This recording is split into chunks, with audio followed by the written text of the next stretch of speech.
Time to put my degree in investigative journalism to good use.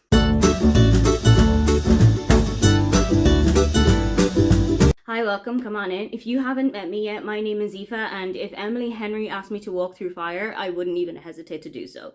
She's got a new book coming out in April, and I am intrigued by how hyped up it is. I am intrigued by how many people are of the same opinion of me that Emily Henry is their go-to writer for romance books. And there are also a lot of people that I know who don't credit her as much as I do. So I wanted to try and put myself right in the middle. I wanted to see what the merit was of every single adult romance book that Emily Henry has brought out so far. I am going to read all 6, spanning all the way from Beach Reads right up to Great Big Beautiful Life. I'm going to use G from Book Roast's CAWPILE system as objectively as I can to see which one of her books really does stand the test of time, and if Emily Henry is really that girly that we are making her out to be. We gotta start right at the beginning. A very good place to start with Beach Read. I haven't read this since it came out. I think it was 2020, 2021. I am vaguely familiar with the plot of it, and I know that this was very much Emily Henry's introduction to adult romance. It wasn't very steamy. There wasn't a whole lot of the romance in there. It was a whole lot of other things. And that is something that Emily Henry does quite a lot in her books. It is a romance, but there are also much more prevalent themes in here. The prevalent themes in here are grief, are loss, are figuring out who you are after the death of a parent, and of figuring out what it means when that parent wasn't who you thought that they were.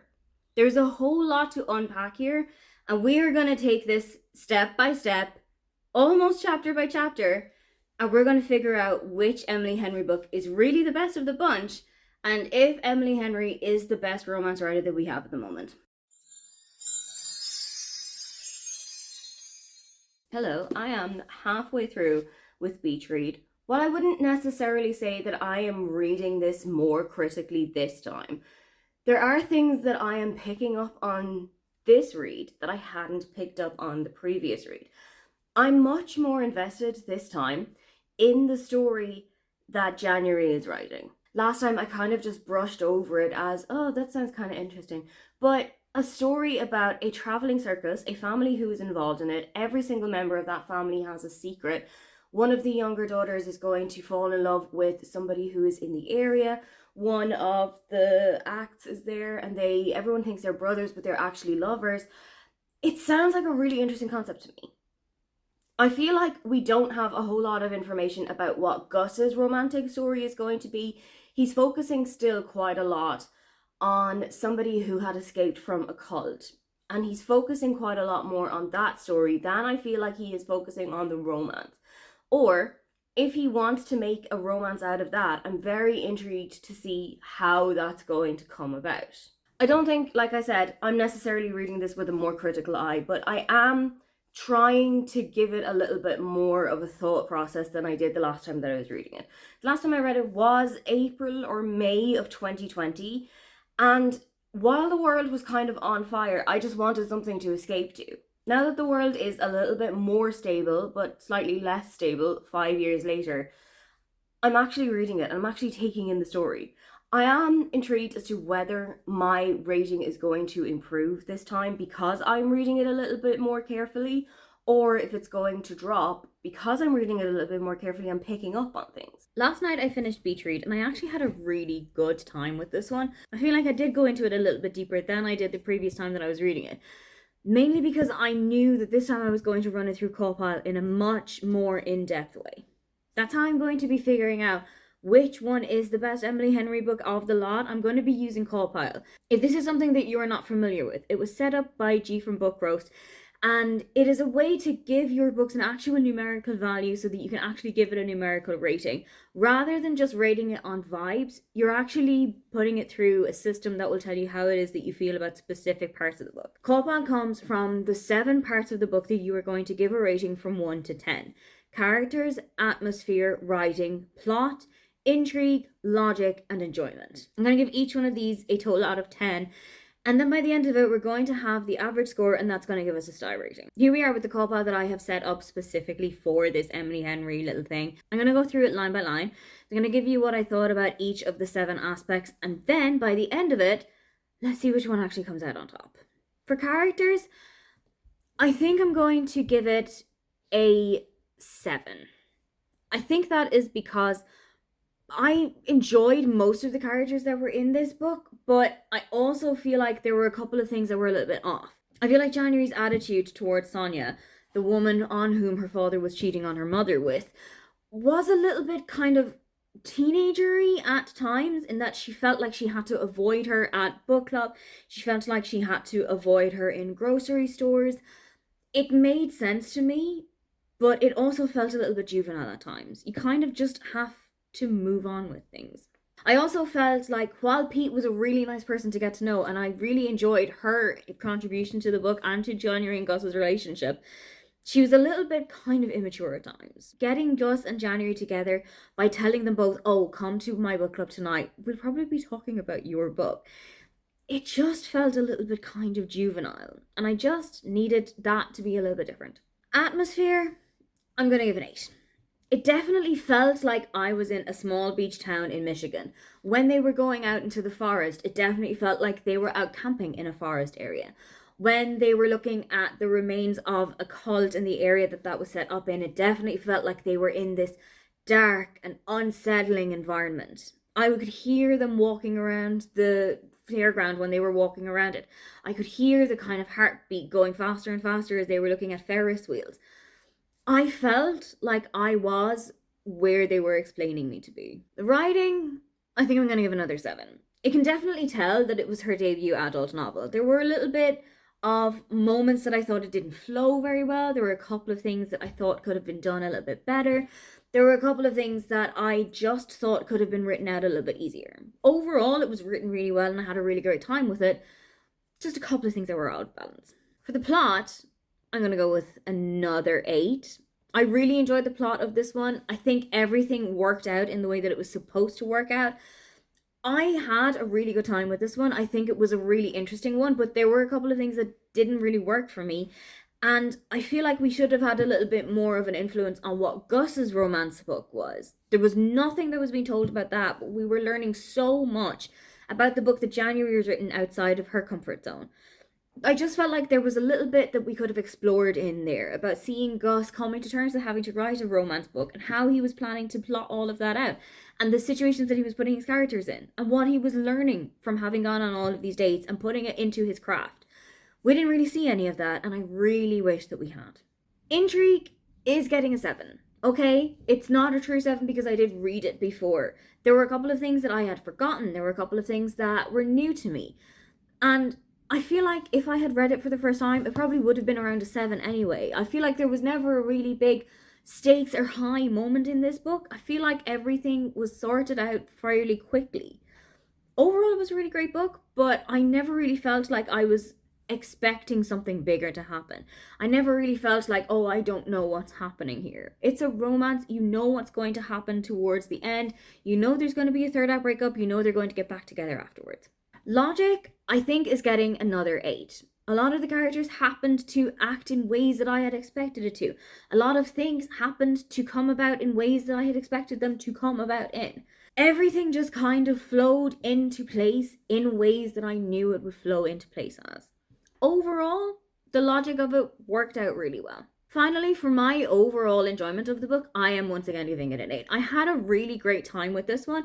I really enjoyed it. I loved the characters. I love getting to see how it is to write a book that's outside of your comfort zone. I actually really enjoyed the idea that January had for the traveling circus one. If that was a real book, I'd eat it up whole. But did want to see a little bit more from Gus. Did want to see him writing his romance book. Really enjoyed the small town characters that we had gotten to know. Really loved watching January take Gus out of his shell and bring him to all of these exciting little dates that she was taking him on. There were a couple of things that I really didn't like, but there were many, many more things that I did. Overall, that gives it a total of a 7.57, which is a 4-star rating. I think that is consistent with how I would have enjoyed it. It is consistent with how I would have rated it before. But let's see where it falls into place in the rankings. 1 down, 5 to go. We are now in People We Meet on Vacation territory, or if you live in the UK, You and Me on Vacation. Now, I have heard that this one has got two endings. I only have a copy of People We Meet on Vacation in my possession, but I may go to a random bookshop in Berlin and see if I can find a copy of You and Me on Vacation and try and figure out what the differences are between the two endings, because I have actually never read the second ending. I'm not entirely sure what it is that happens. I'm not sure what it is that's the difference. I do know that People We Meet on Vacation is the US title and the UK title is You and Me on Vacation. This, for a really long time, was my favorite of the Emily Henry books. The Dethronement will come a little bit later on in the video, but for me, this was the one that worked. It has friends to lovers. It also has a kind of a second chance, which doesn't usually work for me. It's not usually my must-have trope in a book, but it was done in a really interesting way here. I am interested to see, if I go back to this one for what I think is going to be the third time, I'm interested to see if it's still going to hold up as much, in that it was my favorite for such a long time. I want to know if it's still going to be as high up there. It might still be a little bit higher than Beach Read, which again got a 7.57. That's a really high score for a book to get. I'm just a little bit intrigued as to what is going to come next. This one is about Poppy and Alex. They were best friends, they met in college, and they didn't really hit it off on the word dot. But after time, they got really close with one another. They're each other's best friends, and they have gone on a trip every single summer, except for 2 years ago. Something big happened while they were on holiday, and they haven't spoken to each other since. And now they're trying to patch up all of the tapestries, and they're trying to get everything back together. Alex's brother is getting married. Poppy has kind of offered him an olive branch in, we're going to go on one last holiday and see if we can take anything from this. I really love the idea of traveling in a book. I really love the idea of being vicarious and seeing across the world and going to places that I've never been to with characters who are going to visit there. It's one of the reasons why a kind of a destination book is something that I love so much. So let's see if this book is one that I love as much again. I think this vlog has brought me the first change of opinion, because I am about 60 or so % of the way through People We Meet on Vacation / You and Me on Vacation. I don't think I'm enjoying it as much this time. This is also the first book that can kind of be put down as a book that is marketed as a romance, that is definitely more of a contemporary fiction book that has elements of a romantic relationship to it. The relationship between Poppy and Alex is much more platonic at the moment. There is a little bit of pining. There is a little bit of, oh, I wish things had gone differently. I wish we had gone down different paths. I wish things like this were different. But right now, it is much more of a platonic relationship than I previously would have seen it. There is quite a lot of LGBT relationships in this book.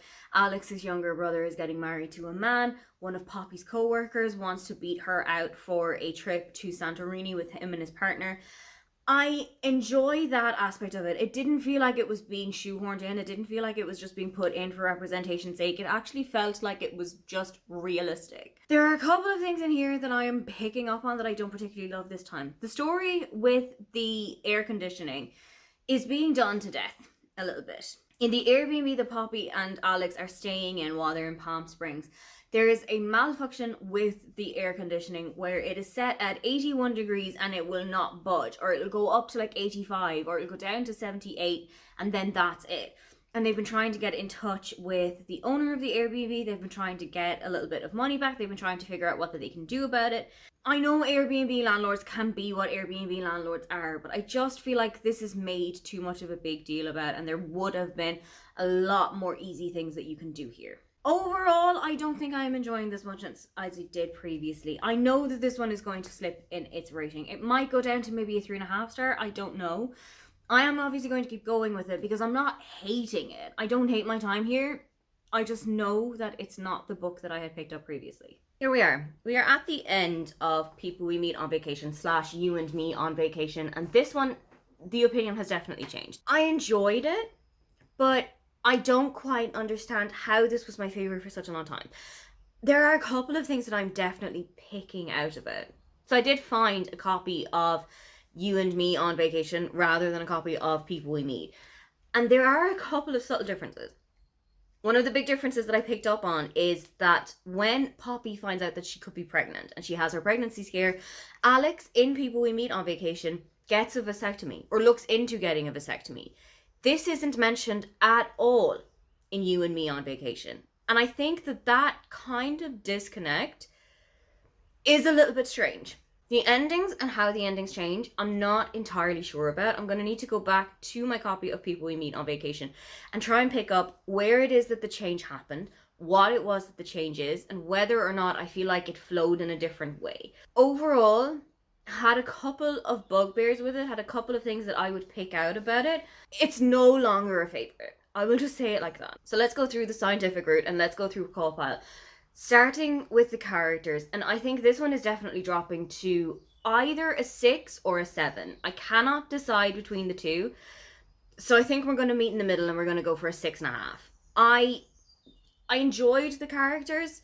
There were a lot of things that I would change. Poppy really grated on me this time more than she had in any other read of this book. There's a lot of decisions that Poppy makes that are a little bit selfish and self-serving. The idea that she wouldn't tell Alex that this trip wasn't being funded by her company, that she was doing it all by herself because she knows she won't have him with her. It got a little bit concerning, especially because that was the cause of the third act conflict and the third act breakup right towards the end of the book. Alex, I felt, was a little bit too straight line, and there were a lot of decisions that he made back in the past that I couldn't really stand beside. Most of them going back to his girlfriend Sarah when that relationship wasn't serving him anymore. I felt like the characters in this book all needed a little bit something extra. Like Nikolai, the guy who was in charge of their Airbnb and just kept brushing them off every single time that they had a complaint or something wrong. I know that that's what landlords can be like. I know that that is what Airbnb hosts can be like, but I couldn't understand how Poppy and Alex didn't immediately get onto the complaint center or the service center and say, this is what's happening here. We need you to fix this. Atmosphere, I'm going to go a little bit higher. Atmosphere here, I think I'm going to give an 8.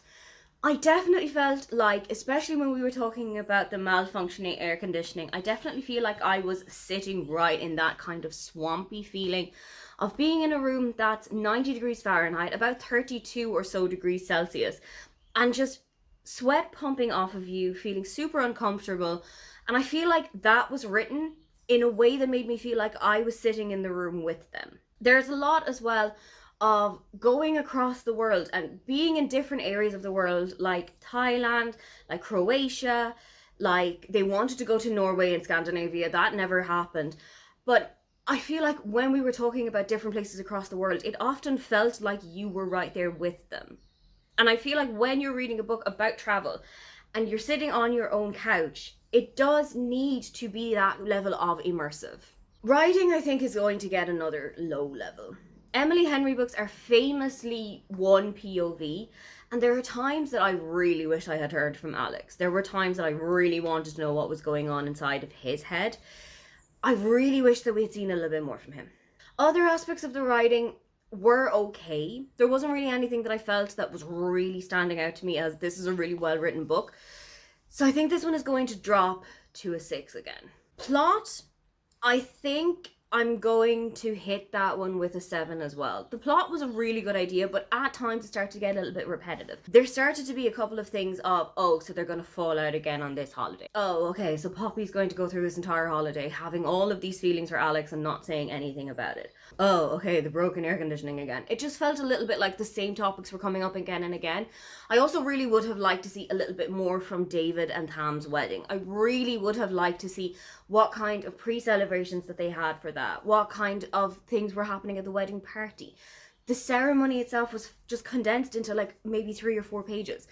I really would have liked to see that a little bit widened out and brought to me a little bit more. So overall, plot was okay, but there were a couple of things that I wish were done a little bit more and a couple of things that I was done a little bit less. Intrigue got a 7. I had, like, you know that the air conditioning is going to be fixed eventually, or that they're going to be offered something else. You know that Alex and Poppy are going to get back together and they're going to be on their good terms again. You're trying to figure out what happened in Croatia, but as you get towards the end of the book, it starts to become a little bit obvious what is going to have happened. Overall, there's a level of intrigue in some things, but it is quite, you know what's going to be coming. Logic is definitely a 6. There are a couple of moments where I just thought you really should be doing this in a completely different way. There are so many times that Alex and Poppy should have just sat down and talked about what they were feeling for one another, because it was so blatantly obvious, staring you in the face, that Alex and Poppy had these huge feelings for one another. As I said, they should have called up Airbnb support when it was all about the air conditioning and that wasn't working.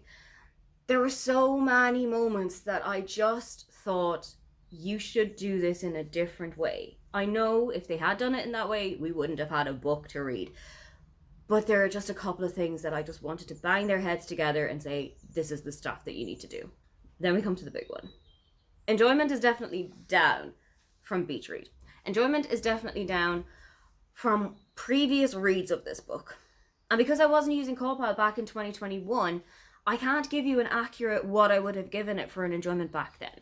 Enjoyment for then would probably have been an 8 or a 9, just based on the fact that they were traveling across the world and I could barely go past my front door back in 2021. Whereas now, obviously I'm looking at it with a little bit more of a critical eye. Obviously I'm looking at it with a wider world out there that is open for me to explore. I can go to Croatia. I can go to Scandinavia. I couldn't go to Croatia or Scandinavia in 2021. I think the enjoyment is going to be a 6.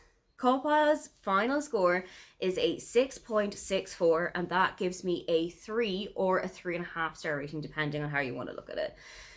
That tracks with how it's reading for me right now, and it puts it slightly behind Beach Reads in the overall which is the best Emily Henry book. Let's see if the next one's picked back up. Here we go. Let's reach the halfway point with Book Lovers. For a while, this one was actually my favourite, but this is also the book that I think is most unlike a romance. This one is particularly focused on a sibling relationship. This is about Nora and Charlie, who are both working as book editors and book publishers.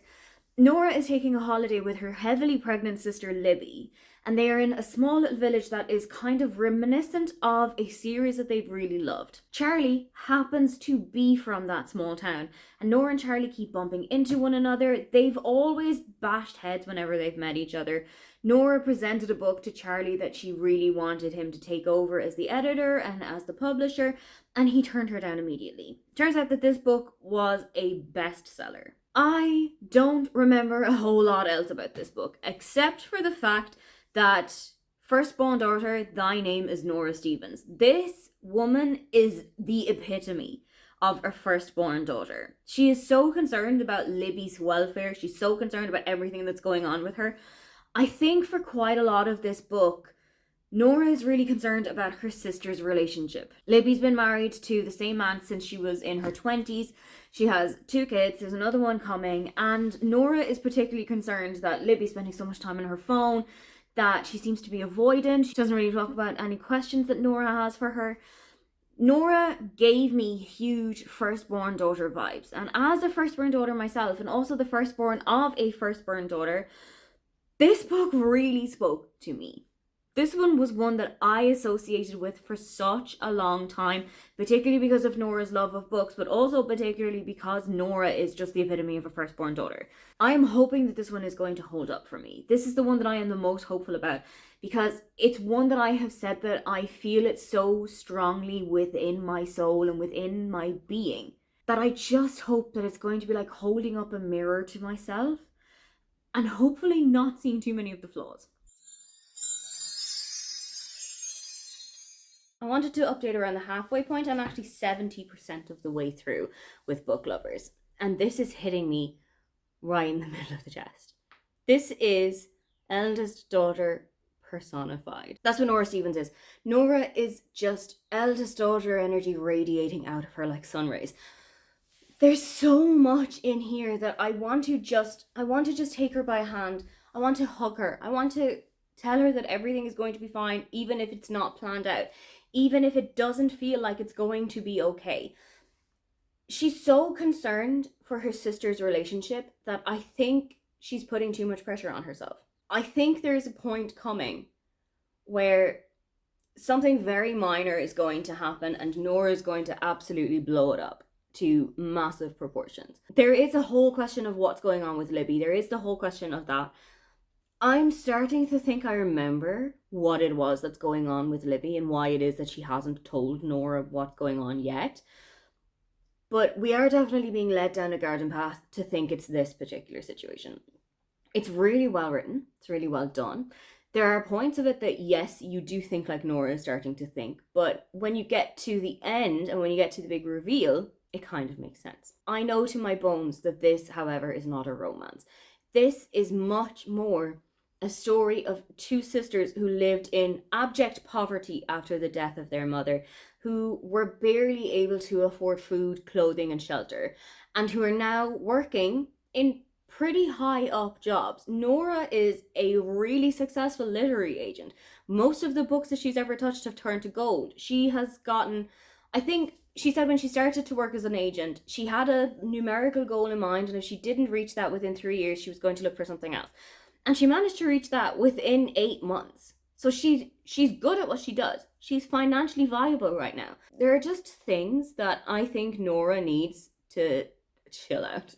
The relationship between Nora and Charlie is fine, but it's not the spotlight of this book. The spotlight is most definitely on Nora and Libby's relationship. It's a little bit on Libby's pregnancy. It's a little bit on the situations that Libby is going through outside of what we know.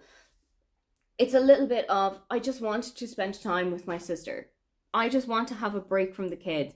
I just want to put my feet up and read a magazine and not have to worry about running around after two toddlers. Completely understand that, by the way. I know that motherhood can be taxing. I know that motherhood while pregnant can be taxing.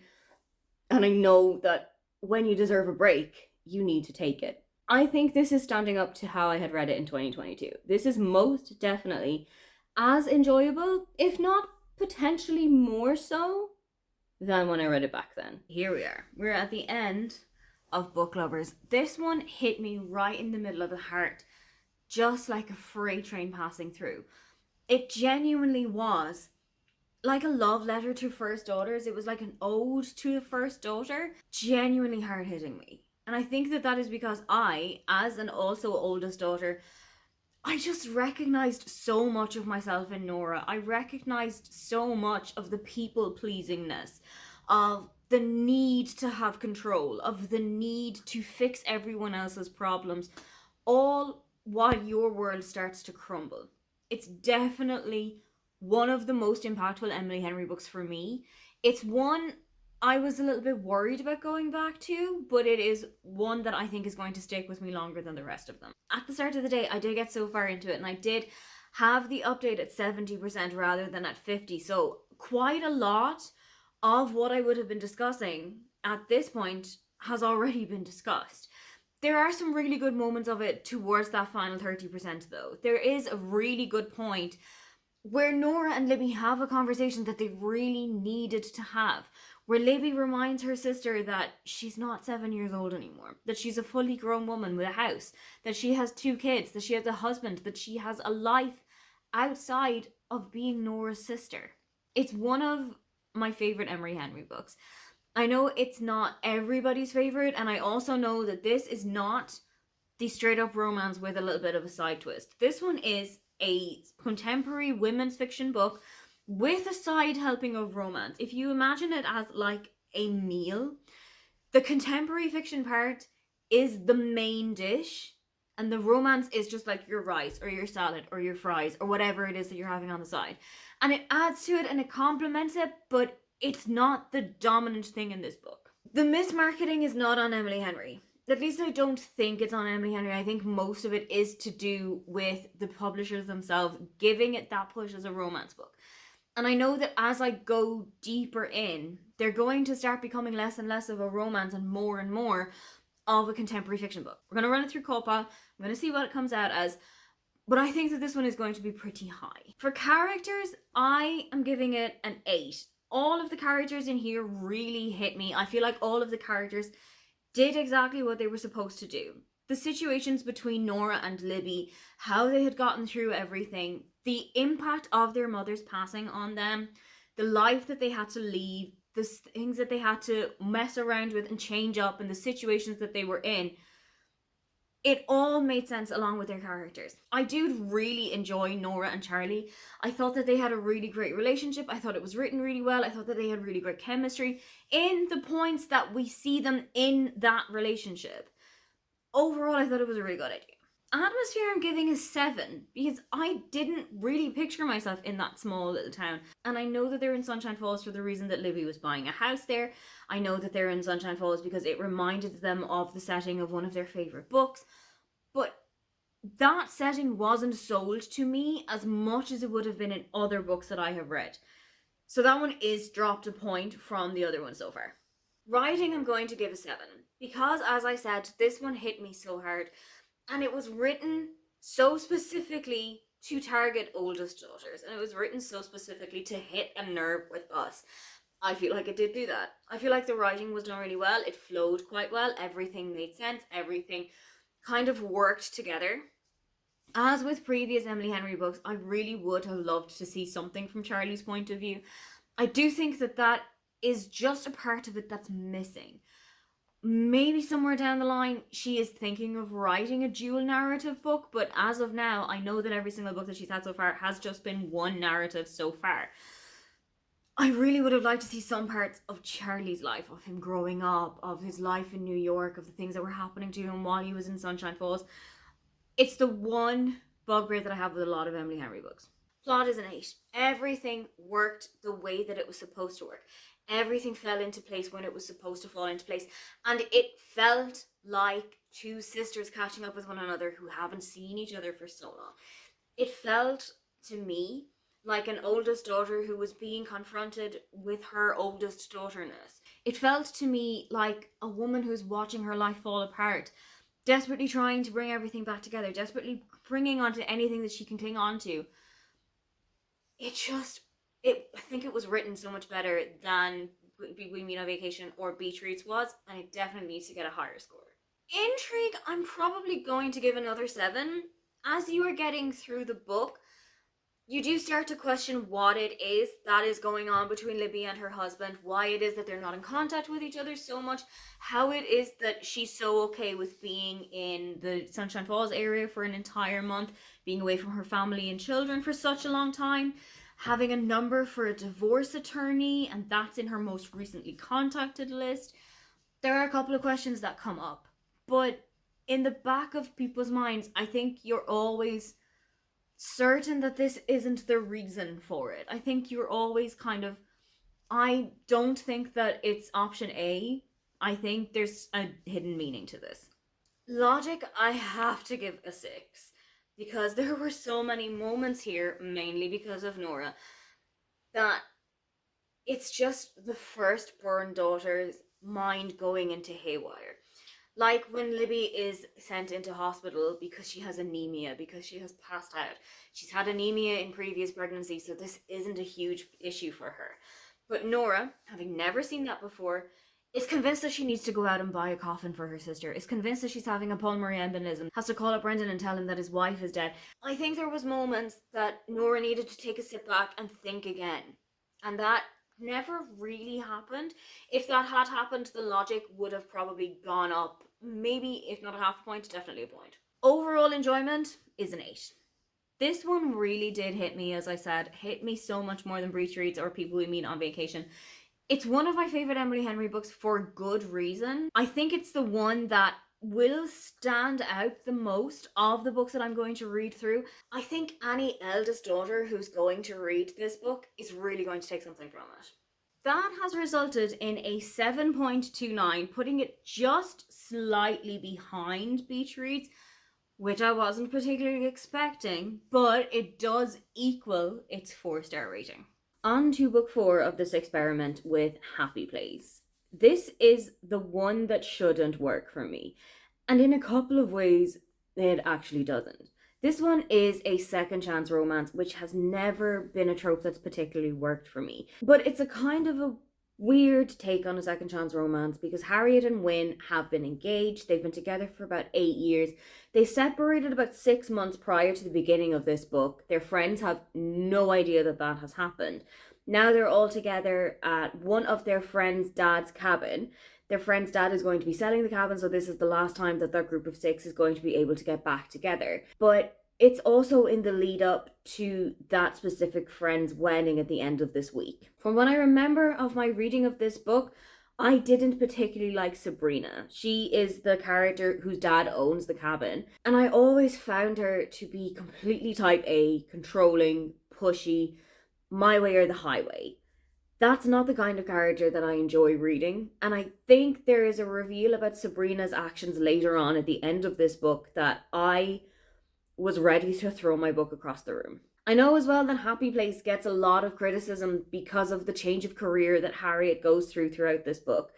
That she's been working as a doctor, she has been going through medical training, she is a resident at the time of this book, and she also throws everything like that away to go into pottery. Now, I don't think that that is a very financially viable decision to make, but book characters have always made decisions that I don't particularly make or stand by. Let's see how I vibe with it a second time around. I'm about 60-ish% of the way through with Happy Place. So far, it's exactly the same kind of book as I remember and having been the first time. It has exactly the same kind of cannot relinquish control from Sabrina that I was remembering from exactly the same first time. I'm also, knowing some news about Clemmy and Cleo, picking up on that a little bit more than I had previously. As for Win and Harriet's relationship, you do get the slow and the subtle releases of what actually happened between the two of them. You do get kind of hints about things going a little bit wrong. You get hints of things that weren't exactly working out for them. Happy Place was never a favourite for me because it is that second chance romance thing that I don't particularly look for in books. But what I really enjoy is the discussion of how your friendship changes as you grow up. That the friends that you made in college, they can sometimes grow apart from you. That the friends that you've known since you were 3 or 5 or babies can sometimes go down different paths to what you're going down. And that isn't to say that they are horrible people or that you are horrible people. It's just that that's how the world works sometimes. Sometimes you grow up together, sometimes you grow apart. And I really enjoy the depiction of that in this book. I really enjoy that we are seeing those changes in friendships. Sometimes not always for the better. We are seeing that sometimes people just turn into different people. There is a lot of togetherness and there is a lot of fun in this book. At the moment, they're at like a Ferris wheel situation, but a lot of it feels kind of forced, and a lot of it feels like Sabrina just trying to claw everybody back together, almost trying to shape the friendship into something that I don't think that it is anymore. Is it enjoyable to read? Yes, but it's still not a favorite. Roughly 4 hours or so later, and I'm done. I am finished with Happy Place. This is still kind of a middle of the road one for me, but I do appreciate a lot of the conversations that were had in here. I really, really thought that the conversation Cleo, Sabrina, and Harriet have towards the end of the book about how friendships are starting to change, about how lives are evolving, that they're not as involved in each other's lives or life story anymore, that things are starting to become more important than the friendship that they formed while they were sitting on their little dorm chairs. It was so important to read. And it was also really personal to read because there are a lot of friendships that I have had that I might have cultivated in college, in secondary school, while I was in primary school, that have fallen to the wayside because none of us have had the time to catch up with one another, because all of us have different responsibilities, because some of us have kids, some of us live in different countries, some of us are married, some of us have different jobs. Things just naturally evolve like that. And I really appreciated that portrayal. This time around, I also took a different reading of Harriet and Win's breakup. For the first time that I was reading it, I did pretty much put the reason as Harriet's co-worker had come on to her and he kissed her, and that was the reason that they had split. This time, I read it with a slightly different mindset. Win had lost his father a couple of weeks before they had broken up, and I, this time, was of the impression that that was the driving force behind the breakup, that Win was going through such an emotionally traumatic time that his whole world focus fell out of whack. It wasn't completely beyond the scope of reality that Wynne would have taken a kind of a step back from their relationship, and what might have seemed like in a moment of panic just split the entire thing in two. Once again, we're going to let the science decide what the rating of this one should be, starting as per usual with characters. I'm going to give the characters an 8. All of the characters here were written really well. All of the characters here kind of did what I expected them to. They did what I expected of them. There were characters that I saw the reasoning behind what they were doing every single time that they had done it this time. I understood their reasons, I understood their logic, I understood their ways of thinking. But I also just really loved that they were all there for one another when they all did need each other. Towards the end of the book, you can tell just how much that they all know each other because Cleo has gone out to get everybody's coffee order without even having to ask what everybody wants. Sabrina has organised these little surprises across the week for everybody, and it fits in perfectly with what all of them want to do. Cleo and Kimmy got couples massages, and when Harriet asks Wynne, why didn't she give one of those to us? Wynne tells her that she knows that Harriet doesn't like being touched by strangers. I thought that the characters here were written really, really well. Atmosphere didn't hit me as much as it did in previous ones, so I think I'm going to go with a 7. The atmosphere wasn't immediately as obvious as it was with People We Meet on Vacation, which was the best atmosphere of any of the other books. But there were times that I was picturing myself in the places that I was supposed to be in. I could definitely see myself riding around in the Ferris wheel with them while they were all high as kites. I could see myself sitting at the dock beside Sabrina and Cleo and Harriet, and they were all trying to get back on track with one another. I feel like I was placed there, but I wasn't planted there. Writing, I'm going to go rogue this time, and I'm going to give it an 8. I feel like the writing was done really well here. It's very emotive. It's very descriptive of what's happening, and it is also very captivating of that feeling of friendship splitting apart. I feel like the prose just flowed really well. There are a lot of particularly hard-hitting sentences. The storyline of Hank's death is written so beautifully and so emotionally.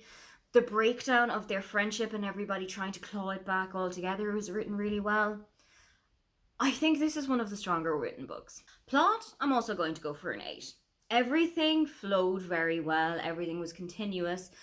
I feel like the little separations of breakdown plots were also done really well. The separations of real life and happy place were done spectacularly. There was never a time that I was questioning, hey, where am I supposed to be in this timeline? I also thought that it was interesting how times went from happy place to sad place to dark place. I thought that was written out so well, and it kept with the vibe of the book. It kept with the storyline that I had been expecting.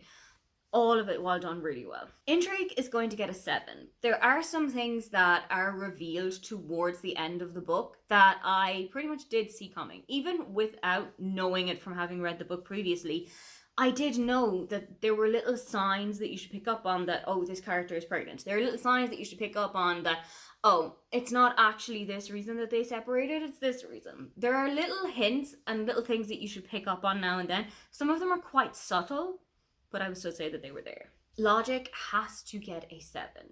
There are so many times that you just sit back and think Harriet and Wynne should have told their friends. There are so many times that you sit back and think they should tell them now. They should have told them when the phone call first came through. We're not even going to talk about how Wynne basically Joe Jonas'd Harriet and broke up with her after an 8-year relationship over a 4-minute phone call.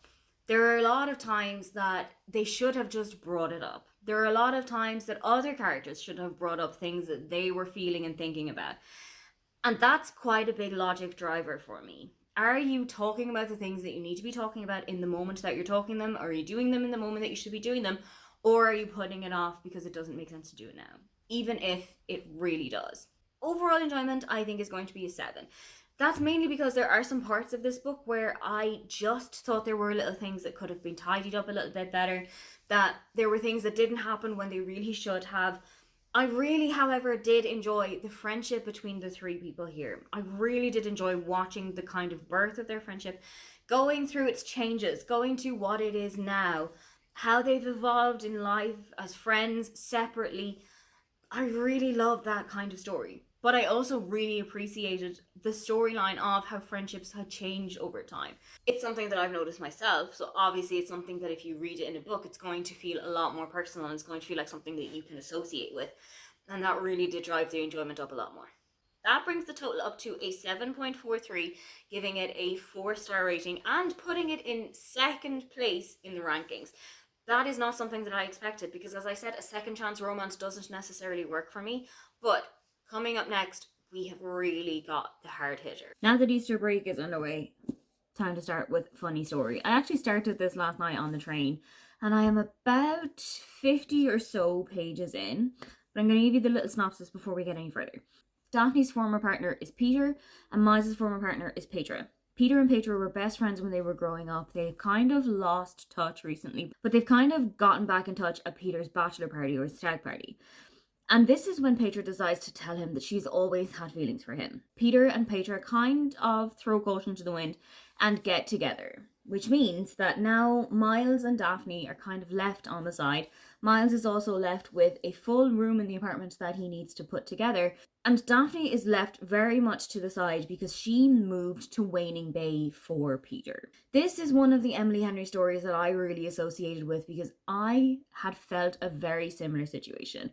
When my last relationship ended, I also felt like I was just hanging around because I knew them. And there wasn't really any reason for me to stay in the area that I was in. So I, like Daphne at the beginning of this book, was in a countdown to when it was that I could leave.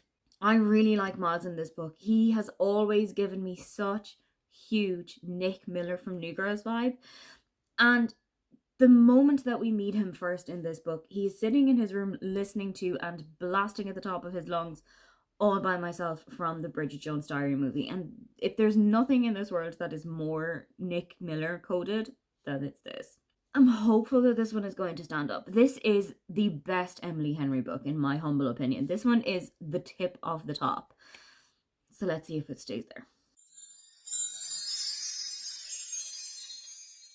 I am a little bit over the 50% of the way through mark because I wanted to get to a specific point of the book before I gave the update that I wanted to give you, which is when her mentality starts to change.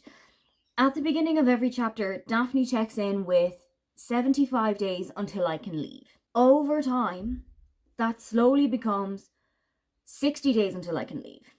45 days until I can leave if I want to. 13 days until the readathon that she's organizing with the library that she's working at. I think that that is such a beautiful transition, and it's such a wonderful way for her to have seen this new place that she's starting to put down roots in. She's starting to form friendships. She's starting to actually engage with the community that she is building. And yes, okay, Peter and Petra are never really far away, and they keep turning up at things that I don't think Daphne and Miles want them to be turning up at, like this senior prom that was organized for the entire community. Or they will be at the shopping centre, or they'll be at a restaurant, they'll be at a cafe, when they're just trying to go about their day. I love seeing that subtle little change of mentality and change of looking at the situation that she's in. It's something that I really admire from her, because it's something that when I was going through something similar, I never had that. I never had the thing of, I can stay here if I want to. I don't have to, but I can if I want to. It was always, I'm getting out of here and this is how much longer I have to deal with this. Funny Story really quickly became one of my favorite Emily Henry books, and I do think it was one of my favorite books of the entire reading through of last year. Mainly because of how that was dealt with. Because of how we went from being so rigid and so fast in I am leaving and that is that, to I'm starting to make friends. I am really enjoying this thing here with my job. I'm starting to get to know my roommate a little bit more, and we have really got some kind of a connection that I want to develop. I'm getting to a point now where things are really starting to heat up in Daphne's personal life. Her father has come for a visit, Miles' sister has come for a visit, and she's staying with them, and I know that both of them have had rather tumultuous relationships with those respective members of their families. I am invested. I've always been invested in this book, but I think a second read through, I've enjoyed it a lot more, and I'm picking up on things that I didn't pick up on the last time. I've got about this much left to go, and I've got about 3 hours left of the day. this seems doable. Let's get it done. On the train home yesterday, I finished with Funny Story, and I enjoyed it just as much as I did the first time. I think actually I enjoyed it slightly more because of picking up on things that I hadn't noticed the first time. For example, when Daphne's dad comes to visit first, and his new wife, Starfire, is talking about how they had known each other in a past life when they were both passengers on the Titanic, and she was a wealthy heiress who was so world tired. And he was a penniless artist who had managed to win his way onto the Titanic. And you know exactly where this is going. You know exactly where the story ends. There's little things that I just picked up on it that I hadn't seen beforehand. I love Miles Novak. He's one of my favourite Emily Henry leading males. I absolutely love how kind of chaotic he is, but he's also very caring. He very much does give me, and has always given me, Nick Miller vibes. And I think I picked up on that a little bit more this time. But we need to go into the specifics of it. We need to go into the science part. For the characters, I think I'm going to give an 8. Most of the people did exactly what I wanted them to do. I really enjoyed reading about Daphne and Miles. I thought both of them were written so well. I particularly enjoy Miles, as I've already said, but I also enjoyed watching the slow raveling of Peter and Pedro's relationship. I really enjoyed just watching them realize the things weren't going the way that they had wanted them to. I think that was all written so well. Something that I also thought was done really well was Daphne's slow movement from I'm never ever staying in this place to I'm going to stay and see how this goes. I'm going to give it another shot. I'm going to try it out. I'm going to see what happens. I think it was genuinely wonderful to watch her develop a little bit more and to be a little bit more assertive of who she is and to come out of her shell a little bit more. I also really enjoyed Ashley, who is a co-worker of Daphne's at the library. She is a single mother. Her son is, I think, 12, 13, 14 years old. I absolutely loved her. She's the kind of person that I would love to have around as my own friend. And I really loved the idea that they have of getting together, putting on like Real Housewives or some other really trashy TV show and painting a room in Ashley's house that needed to be painted. I thought their friendship was so wonderful. And when things started to hit rocks between the two of them, they dealt with it in a really, I thought, realistic way. In that you get angry with somebody and you don't want anything to do with them for a couple of days, and then you come back and you kind of swaying around about how you're feeling about them. I thought it was all done really well. Atmosphere, I'm going to give a 7 because I didn't particularly feel like I was being injected into the place. Yes, okay, there were a lot of times when we were talking about that readathon in the library where I did feel like I was sitting in the beanbags watching everything happening around me. But more often than that, I didn't feel the whole I am sitting right in the middle of this town vibe. And that is the high drive for the atmosphere for me. Writing, I'm going for an 8.5 because I feel like this one was written better than any of the other Emily Henry books that I've ever read. I feel like it was just another step up. It went into a lot deeper themes. It had a lot more humor. It had a lot more heart in it. I feel like this one just tied together a little bit better. Plot, I'm going to go for another 8.5 again because I feel like, once again, everything worked out the way that I wanted it to. It didn't feel particularly predictable. There were moments in time where you know things are going to happen. You know Peter and Pedro is not going to go the distance. There were also times that I remember having been a little bit kind of caught unawares about things that were happening. Caught unawares about the reason that Julia had left her parents and left Chicago and had come to live with Miles, and things about how Miles had gone to confront Daphne's dad about him not being there anymore, about him just kind of sneaking away in the night and just leaving a note and that would be fine. There's a lot that I thought was done really well in the plot. Intrigue gets a 7, mainly for a similar reason, that there's never any question that Peter and Pedro is not going to last. There's never any question that Miles and Daphne is going to last. There's never really any question that Daphne's really going to start putting roots into the town.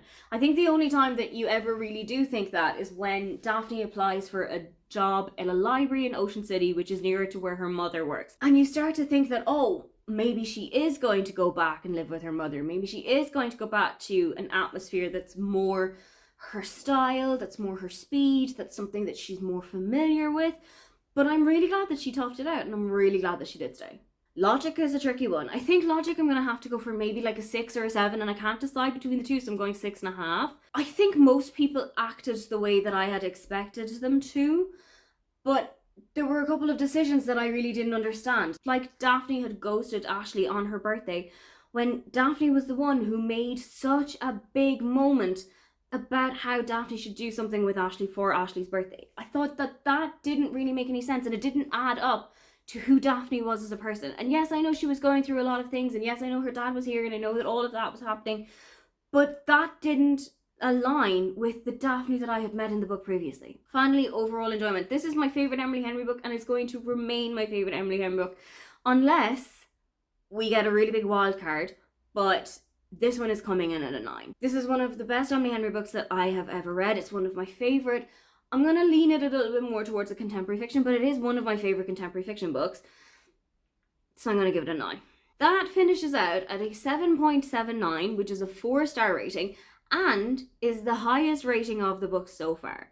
But that may all change, because now we're going on to the big guns. It is time to start Great Big Beautiful Life. It's time to do what we've all came here to do. I'm scared.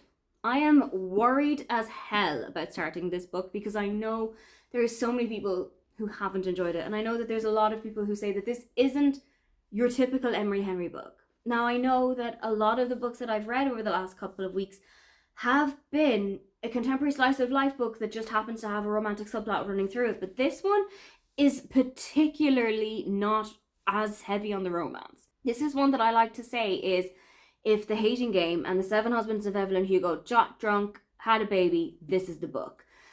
And I know that this is not going to be very heavy on the romance.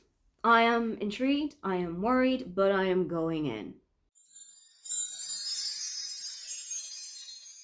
Oh boy, do I feel conflicted. So I am 51% of the way through Great Big Beautiful Life, and I don't quite know how I feel about this. I definitely am of the mindset that this is not a straight up Emily Henry romance. This is most definitely Margaret Ives is telling us her life story through all of the things that she is telling to, what's her name? Alice. Not a great sign that I can't remember her name. There's the hints of romance between Alice and Hayden, and it's definitely a huge back burner to what is happening in the rest of this book. The rest of this book is all about Margaret's life story, her life in one of America's most wealthy families, the ways that she would have grown up. Like the chapter that I'm just reading right now starts with their version, what it must be like to be raised in a castle. Her version, what it's like to be raised in a castle. Like this is big old money style vibes. I've got a couple of theories. I've actually written one of my big theories down in my reading journal, and I'm going to go back and see if my theory was correct. And if it is, that's going to tie this book up big time with The 7 Husbands of Evelyn Hugo. If you know, you know. I don't know how I feel about it. It's fine. I'm enjoying it. I haven't gotten to the stage where I actively want to throw the book out the window, but I'm also very much just coasting along with it. And I think this is not going to be Emily Henry's great big win for me, which is unfortunate because I always look forward to an Emily Henry release. I always look forward to the vibes of it. Now, I do really like the small town vibes. There's also a big kind of dysfunctional friendship group, I would say. Alice has this big kind of group chat with all of her friends in it, and they are really supportive and they are really like there for one another, but she's also there in a professional sense with her lawyer, with her editor, with her boss. I feel like that's a little bit too tight-knit at times. There's also a relationship, I'm going to call it a situationship, that Alice finds herself in with somebody that she knows from back in Los Angeles. I don't like the way that this person is treating her. I don't like the flippancy of it. I don't like the way that it can all just be thrown to the side because I don't really feel like seeing you this evening. I don't live and breathe for that kind of an area. The relationship between Alice and Hayden, I am not sure if I'm buying it. I'm not buying Hayden as a character that I'm supposed to enjoy because truly I don't see anything that's redeemable about him. I don't really see anything that I enjoy about him. I find him to be curmudgeonly, cantankerous, kind of old man in young bones. And there's just not really anything of characters like that that really keep me screaming for more. I'm going to keep going. I'm going to see how the rest of the evening pans out with this. And let's see how Emily gets along. I have reached the end of Great Big Beautiful Life and also the end of the road with this experiment, and I am still perplexed and I am torn on my rating of this, but I have a feeling this one is going to be the lowest of the bunch. This had weird moments for me. This one is very much not like your average Emily Henry book. It's very different to the storytelling that we would have seen from her previously. I think it tries to be too many things. It tries to do too much. And in that trying, it doesn't really succeed in any of them. It's a little bit too chaotic. It's a little bit too everything happening all at once. It is written well. It is written like your average Emily Henry book. So it has got that same kind of angst. It has got that same kind of family dynamic and family situations. But there was a little bit something missing for me. You can't help but make the comparisons with Evelyn Hugo. And there is a lot of an Evelyn Hugo to this. There is a whole lot of figuring out why it is that this woman wants to tell her story right now, and figuring out why it is that I specifically want you to tell my story. I did have ideas as to why it was that Alice and Hayden were the two that were vying for the job. And I did figure things out as I got towards the end of the book. I had initially made a completely different thought process as to why it was them. As things started to fall into place, it did kind of add up and it did kind of make sense, but I don't necessarily know if there was the best payoff for it. Now the fun has to begin, and now we have to go and put it through CAWPILE, and I really don't know how this one is going to go. For the other ones, I've been very sure as to what was going to happen. I've known kind of the place that it was going to fall into, but I know that this one is not going to be as big as the others, but I don't think I could tell you how big. Characters, I think, is getting a 6 this time because I felt like there could have been a whole lot more that we had developed on. We didn't really see a whole lot of Jodie, who is living with Margaret and is her home helper. I feel like we could have seen a little bit more from her. We could have gotten to know her a little bit better. Alice also felt very one-dimensional at times. There were a lot of times that I felt like we needed to see a bigger push from Alice. We needed to see a little bit more of her drive and a little bit more of her, just why it was that she wanted to do this in the first place. I know that there were reasons that we were given into her background, but I just felt like there wasn't a whole lot that we fell into with her. What I found quite odd is that Alice has such a big relationship with her sister Audrey, but we never see nor hear from her. They are never texting or calling one another. When Alice goes back to visit her mother, Audrey's not there, and there's no explanation as to where she is or what she would be doing.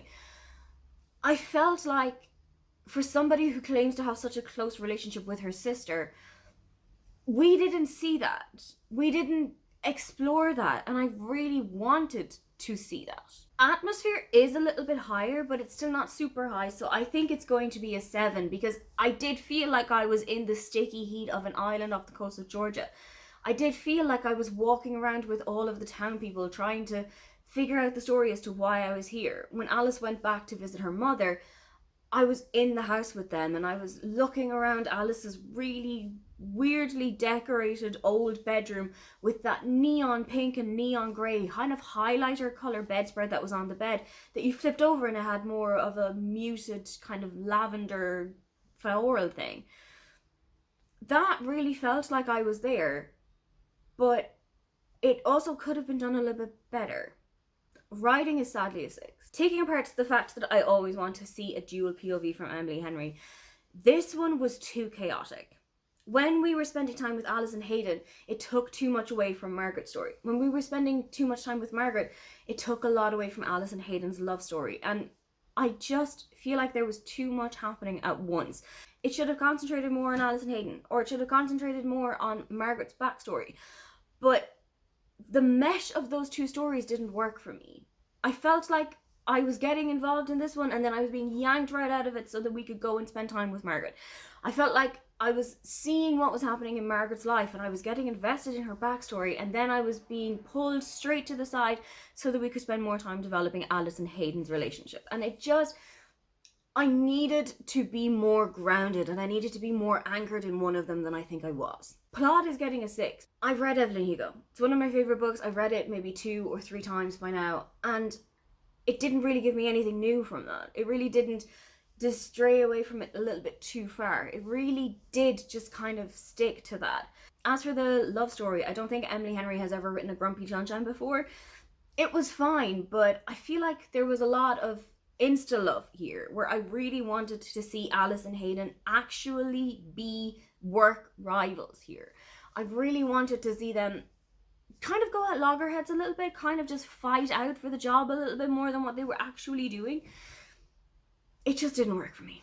Intrigue is, again, a 6. I did find myself trying to figure out what was happening, but as I got deeper into the story, I kind of had ideas as to what was coming. And I figured out who this person was and why they were important to the story and why they were here in this place at this time doing this thing.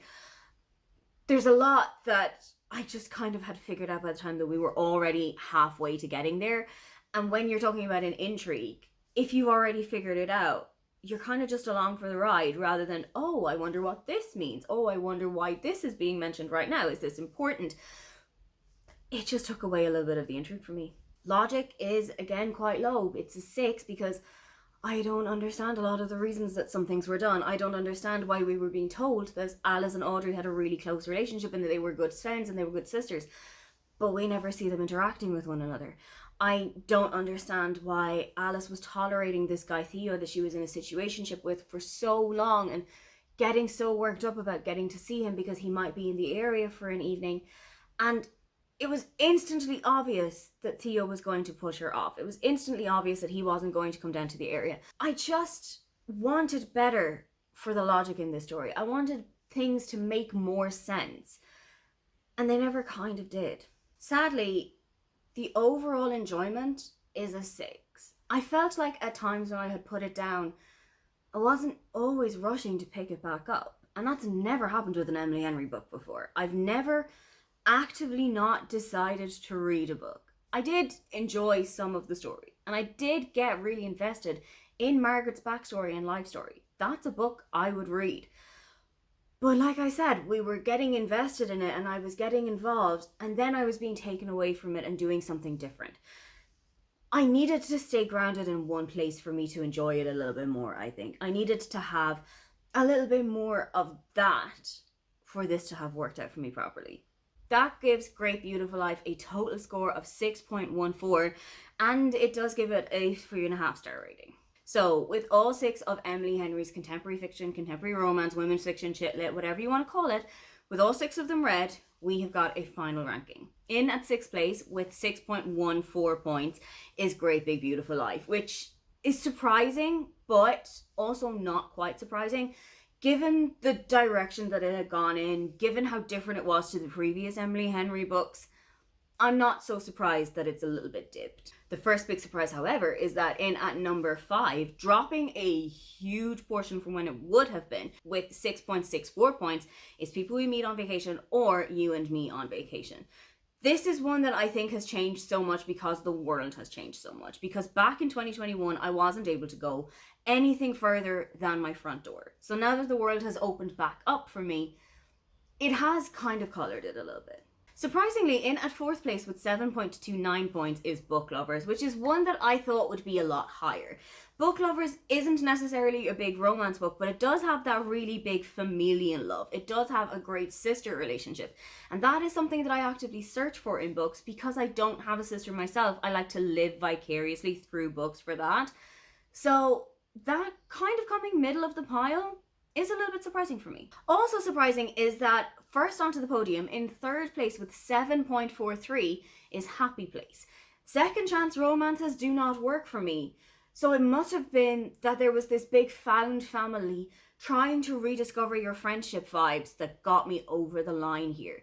Because when it's such a second chance romance, I don't necessarily see people getting back together unless it's a really great reason. So that tight-knit friendship group trying to bring those knots back together is definitely what pushed it over. With the silver medal at 7.57 points is Beach Reads. I think the one that started it all is a really great win to come in 2nd place because it does give that little bit of a boost. It does kind of, this is where it all began for you, but you also do see the most natural romance in this book. And January and Gus are people who have come up in other books before. January has had books that other characters are reading. January has had a book that Nora from Book Lovers is working on. And I just love that kind of in the same universe kind of element. So that little stepping stone into Emily Henry's other books is definitely a winner. But the winner takes it all is with 7.79 points, Funny Story. A lot of this can be described as my love story for Nick Miller being put into the pages of a book, but I also just really connected with it in a way that I probably hadn't with other books. With Book Lovers, I may have had that first daughter energy vibe, but with Funny Story, it is a situation that I've been in previously. It's when you have moved your entire life for something or somebody and you don't actively feel like it's working out. What is it that you can do to set up your own life here and to make your own life story? It's something that I am so proud of myself for getting through. It's something that I'm so proud of Daphne for having gotten through. And it just speaks to me. There you have it, a definitive and scientific ranking of every single one of the Emily Henry contemporary romances that have been published up to April 2025. Do you agree with my ranking? Do you think that should be anything different? Or let me know what your favorite Emily Henry love story is in the comments. If you'd love to leave me a comment, if you can't think of anything you'd like to say, then just leave me one of the heart emojis, maybe one that corresponds with the color cover of your favorite book. Don't forget to like and subscribe because I have new videos up every week. Now, get on out of here.